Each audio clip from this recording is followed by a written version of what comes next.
And now, Lady Bear Legacy on Z27.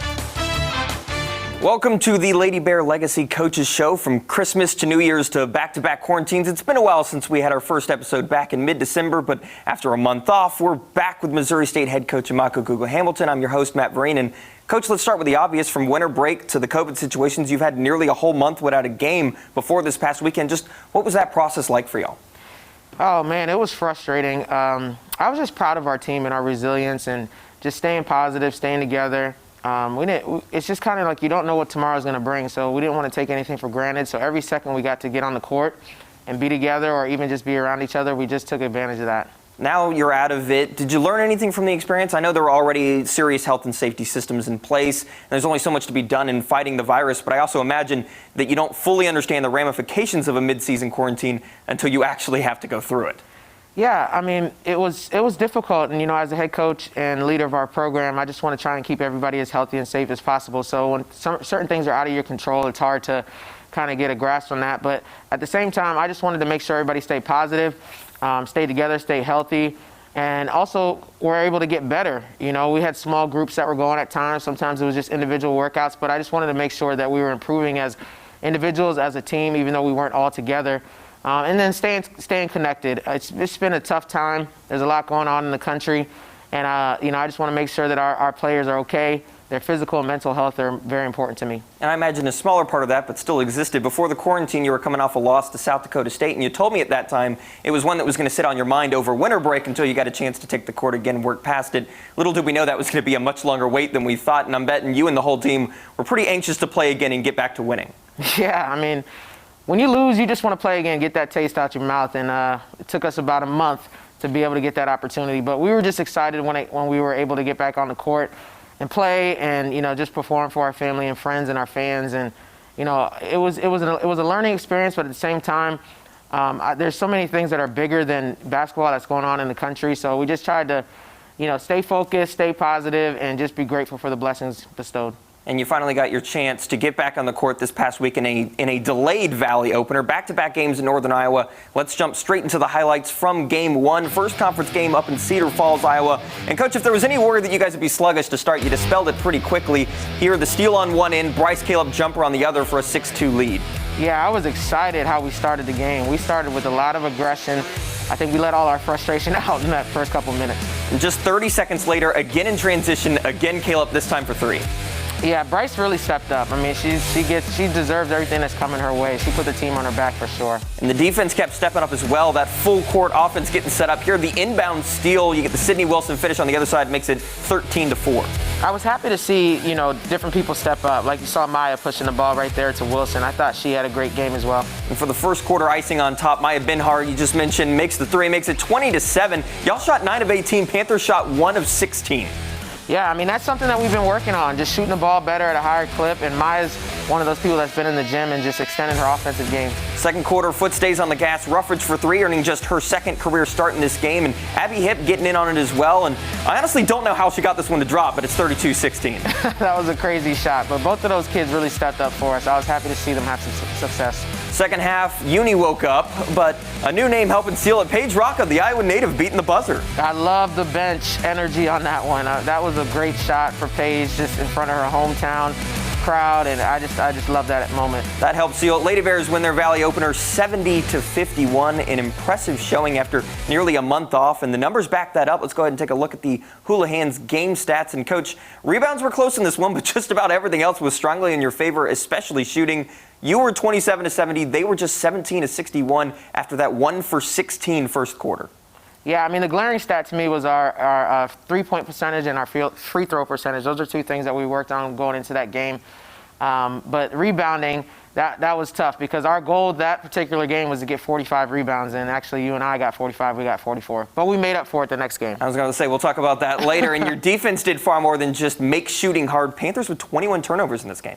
Yeah, I mean, our defense was phenomenal. I thought our bigs did a good job switching out on some of their guards. Our guards did what they were supposed to do. That was probably one of our best defensive games. Well, that's game 1 done. Coming up next, we will look at a much closer game 2 in Iowa. But first, here's a look at the conference scoreboard.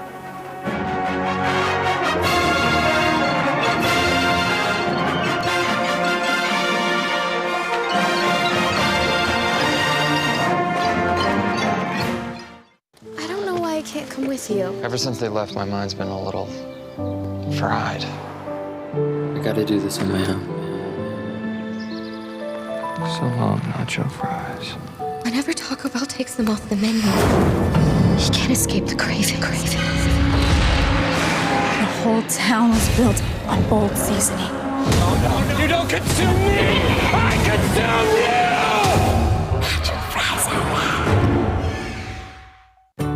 Price Cutter is more than just a place to get the freshest produce. It's more than a place to find the best cuts of meats or the widest variety of bakery items. At Price Cutter, we have a promise and responsibility to serve the local community.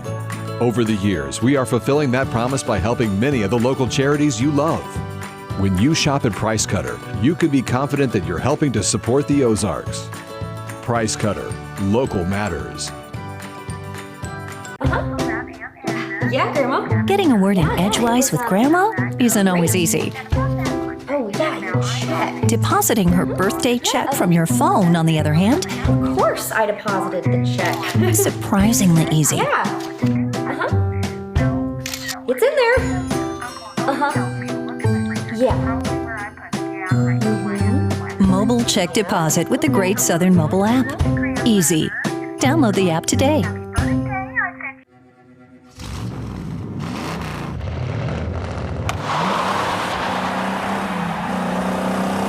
When an accident, theft,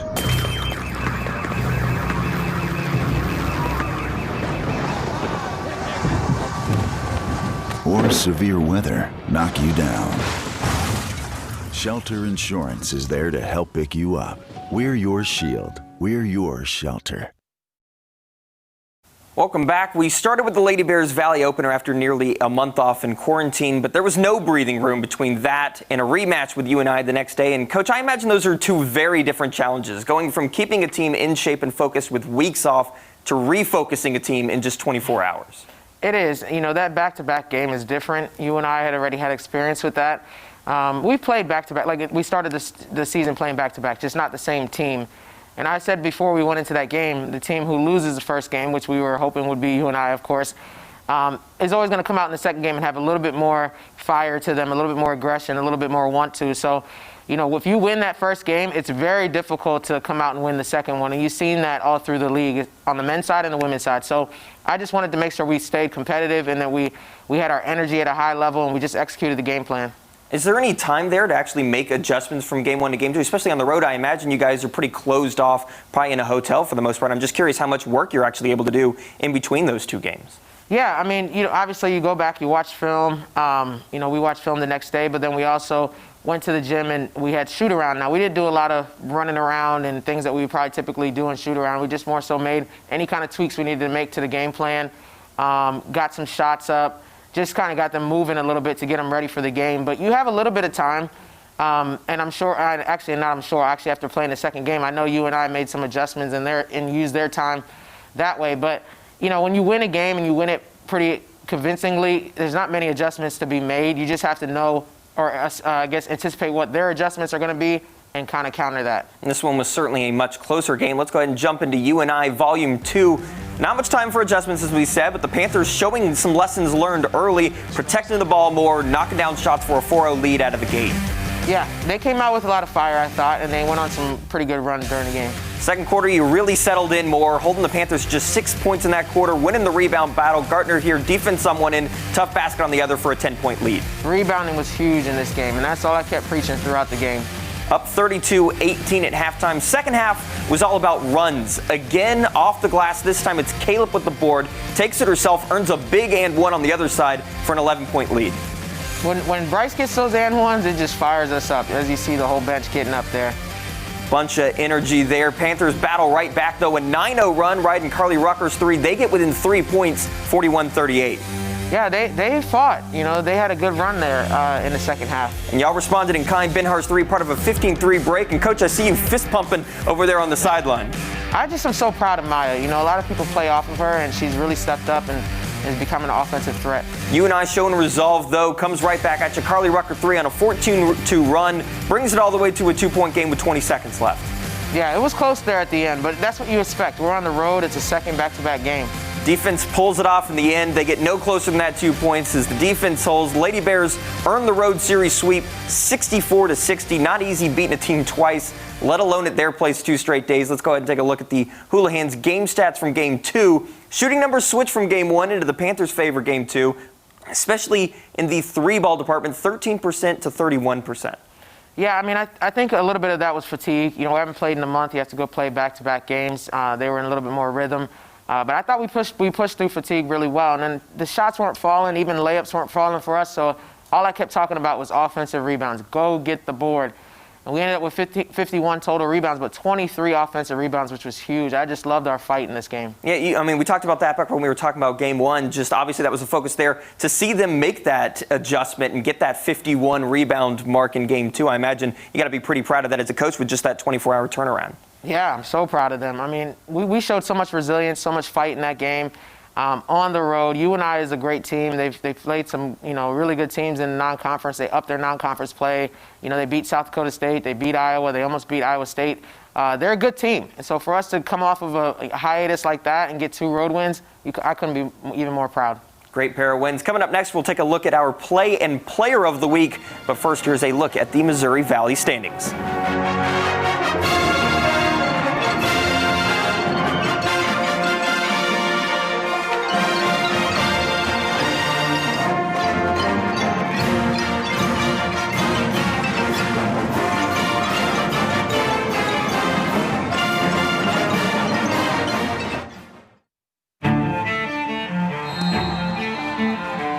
How do you measure success? In points? In wins? Or trophies? At Shelter Insurance, we measure success in the quality of our products and services, in how we support our communities, in being there when you need us most. We're your shield. We're your shelter. Price Cutter is my local florist. Price Cutter is my local pharmacy. Price Cutter is my local butcher. Price Cutter is where I go for the best produce. Price Cutter is where I pick up my morning coffee. Price Cutter is my store. Come see the Price Cutter difference for yourself. Price Cutter. Local matters. I don't know why I can't come with you. Ever since they left, my mind's been a little fried. I gotta do this on my own. So long, nacho fries. Whenever Taco Bell takes them off the menu, he can't escape the craving. The whole town was built on bold seasoning. You don't consume me! I consume you! Nacho fries are that.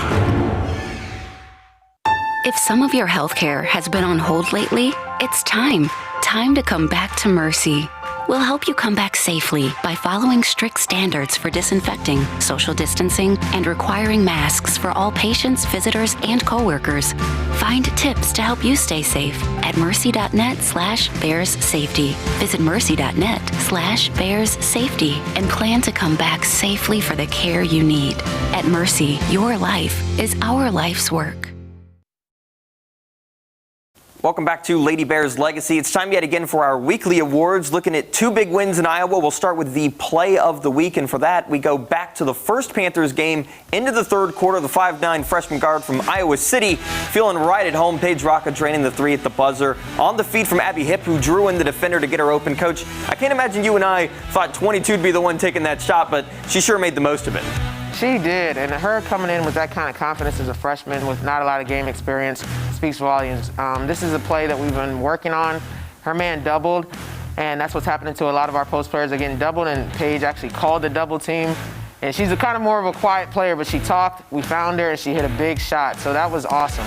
And we haven't had much chance to talk about the freshmen. I mean, with no non-conference games, they haven't gotten a lot of play time. What have you liked out of Paige so far?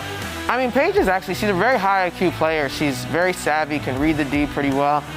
She can obviously shoot it. That's probably one of her best attributes. But, you know, she hasn't had a lot of playing time. Neither has Danny, just because they're playing behind some really, really good guards. But I just was excited for her to have this moment. And in Iowa, when her family was there, I thought it was pretty special. A big basket that helped seal that win. Now let's take a look at our Chevy Dealers of the Ozarks Player of the Week. And this week that goes to who else but Bryce Caleb. If she's good enough for Valley Player of the Week, she's good enough for us too. Senior guard averaged 18.5 points per game, 6.5 rebounds, 6 assists, 3 steals, all while shooting 56%. 20 points in game 1, 17 in the second one. All that good for her second Valley Player of the Week this season. And Coach, what can you say about the Sapulpa native that hasn't been said already? Bryce is a beast. that's the biggest thing. I mean, she is just so tough, mentally and physically. She puts the team on her back. She's extended her game to the three-point line, more confident there in her pull-up jumper. And her pull-up jumper was on this whole weekend. But that's something she's been working on. She could always get downhill and get to the rim, but we just wanted to see her play at all 3 levels, and we've been working on that with her. So I love her confidence. And then obviously, you know, she's going to guard the best player on the floor day in and day out. And she does that at such a high level. I know nobody wants to go against her. She's obviously the reigning Defensive Player of the Year in our conference for a reason, but she, on both sides of the ball, she brings a level of toughness that we definitely need. And her ball security's been on another level with 12 assists and just 2 turnovers this past weekend. She now tops the Valley in a 6.0 assist-to-turnover ratio, a category she, of course, led the league in last season, too. Yeah, I mean, when Bryce turns the ball over, it's like a shock. It's like, whoa, what just happened? You know, she definitely has great ball security. She just understands. She understands what we're looking for. She understands when people are open. She doesn't force things. She's just a heady player and also has a very good skill set. You know, part of ball security is being able to handle the ball, being able to, you know, keep your defense off, be strong with it. And she has all that. I mean, her physical strength shows every game on both sides of the ball, but her mental strength as well. And I appreciate her so much. I'm really proud of her, and I just feel like the sky's the limit for that kid. Well, from one upperclassman to another, coming up next, we will go one-on-one inside Lady Bears basketball with Jasmine Franklin. Stick around. I don't know why I can't come with you. Ever since they left, my mind's been a little fried. I gotta do this on my own. So long, nacho fries. Whenever Taco Bell takes them off the menu, he can't escape the craving. The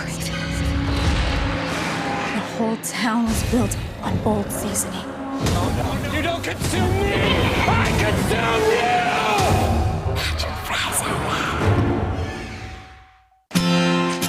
For you, life seemed to stand still this year, except for the pain in your knee. When you can't do what you love to do, it's time to take care of it. If you've put off the joint replacement you need this year, now is the time. Mercy's experts are ready to safely replace your knee so you can live without pain.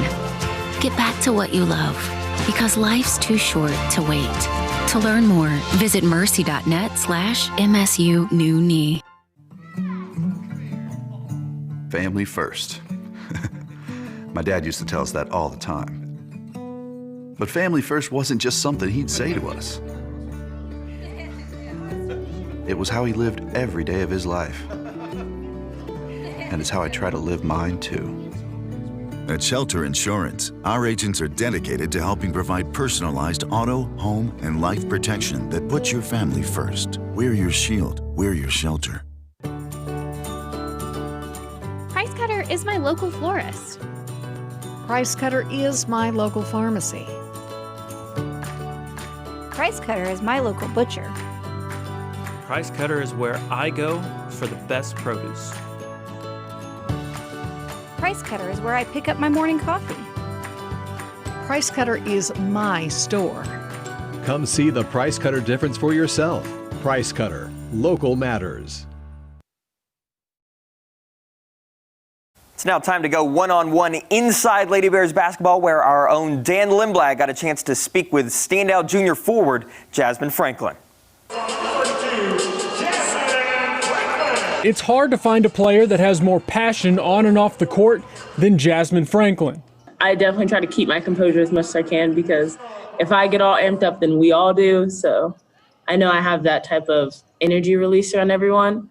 So if I keep good composure but let it out every now and then, it'll help us in the end. Franklin, now a junior at Missouri State. I was talking to people in my class. I was like, guys, we're really juniors. And then next year we're going to be seniors and we're going to be old. and then we're gone. So that's going to hurt. Is a part of a loaded post room. She returns with the second most starts on the team, starting all but the first 2 games of her freshman season. With the thoughts of last spring fresh in the mind, We would have wrecked it up in that tournament and going into the Natty all around. But, I mean, it's definitely something that's going to motivate us going into the rest of the season. Yeah, we lost one of our main scorers, but our team, it's no biggie. Franklin has been grinding away at becoming a more versatile scorer. Through 5 games, she's averaged about 8 points per game, which included shooting 50% from the field. My position coach, he's been trying to make me shoot outside more and be more aggressive and going into the paint, making moves, and just not always trying to pass it out for the 3 instead of just going up. And when we do set her up and put her in isolation situations, she's ready to score, and I think that's the difference. Her mentality is completely different than it was in the past. What's really changed is she's starting to use her right hand more, starting to drive more, starting to hit that 15-footer, and just having confidence in her game all around. I think she's going to take a big leap. Jasmine has improved a lot. She'll go coast to coast. Improved with the opportunity to give the Lady Bears the upper hand with their plethora of upperclassmen. We need our chemistry. We started off as a young team with Dan, and then last year, we were still kind of a young team. I mean, I was a sophomore, but we have older, I guess, upperclassmen. We have 2 seniors, 3. How many seniors do we have? 5 seniors. Oh, we have 5 seniors and a lot of upperclassmen. But I mean, all around, we have great chemistry on and off the court. So it's really helped us when playing. For Lady Bear Legacy, I'm Dan Lindblad. Coach, Jasmine already was one of the most talented players at her position in the country. I can only picture how lethal she could be if she could also add some variety shooting to her belt, like what she was talking about. But I can only imagine that there have been a lot of challenges this year that haven't made it easier on her to work on something like that. Yeah, I mean, really for all our players, if we had more of a rhythm with games, I think we'll see a little bit more improvement offensively in game situations. But I've seen it in practice. It's just a matter of time. She's hitting that shot way more in practice. She's way more confident. She can go right. She's just such a versatile kid. I mean, her athletic ability and her God-given talent is through the roof. But she's also been putting in the work. CJ, Coach Jones, her position coach, has done a good job with her as well. But I mean, I just think as we play more games, we'll see more improvement with her under the lights. But in the games that we have played, I thought she's played great. She's really affected the games on all levels. I mean, her defense and rebounding ability is crazy, and it puts so much pressure on the other team. But offensively, I would like to see her be a little bit more aggressive at times and a little bit more confident shooting the ball, but I know it's going to come with more games. And I couldn't help but laugh at her not even knowing how many seniors are on the team. When you came in last year, there was a lot of young talent on this roster. What have you seen now here in the second year? Is a lot of them have gotten older, maybe taken on more leadership roles and kind of grown a bit? A lot of maturity. Jasmine is one of them. I mean, she has grown leaps and bounds since when I got here, last summer, or 2 summers ago, actually, at this point. She's just a kid that has magnetic personality. Her energy, she's definitely our emotional leader, and kind of how she is how the pulse of the team and how they go. But she's somebody that's learned to control that energy and channel that energy. If she gets frustrated at herself, maybe she missed a shot, she's learned to move on to the next play, where she used to outwardly show that frustration and it would disrupt the energy of our team. So she's grown a lot in that area. She's also grown in leadership area, and I love that about her. And then the rest of our team, I've just seen a lot of them mature from year 1 to year 2 under me, because they understand me now, they understand the system, they understand what we're trying to do. So now they can operate in it rather than trying to learn every day and figure things out. They actually can help each other now and help the younger kids, and we can grow as a family, really. So I'm excited. I think that we're just going to continue to get better and better. I just hope we can get in a rhythm with games, because that's when you just get a little bit more experience in game situations. But we've been a little rattled with we play one day and then we're off a week and a half, then we're off a month. It's just been hard to get in a rhythm. But I'm excited about how we're playing right now. I'm excited about our synergy and our camaraderie, and I really, truly just love this group. Well, speaking of playing more games, we're going to take another break, but when we come back, we will take a look at the upcoming games for the Lady Bears.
Welcome back to the show. And Coach, 2 big games coming up Friday and Saturday as Drake comes to town. They're 5-1 in conference. Friday game tips 7 p.m. And I understand it's a whiteout.